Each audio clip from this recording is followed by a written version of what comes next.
Mimi binafsi ni shabiki wa Simba Sports Club. Nimesikitika sana kusikia mechi imegairishwa sababu nimetumia gharama kubwa sana kufika mahali hapa. Nimetoka mkoa huko, nimetumia nauli nafika hapa kuangalia Simba, timu yangu naishabika tangia utotoni.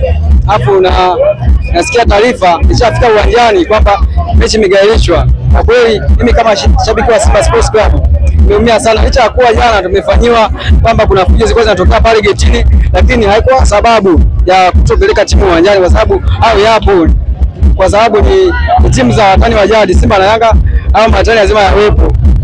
Kwa upande wangu kama shabiki wa Simba Sports Club nimeumia sana. Kwa naombeni TFF nchi, hata kama ni Rais Samia Suluhu Hassan kwa hahusiki na mambo ya mpira aweze kuingia kati, aangalie uongozi wa mpira ulivyo. Je, ni kweli kabisa yani watu wanajitoa kwa na familia zao kutoka mikoa, watu wanatoka nchi za nje wanafika mahali hapa kuangalia mechi kubwa kama ya Simba na Yanga yenye hadhi ya nyota 5 barani Afrika, alafu watu kuhamisha? Kwa kweli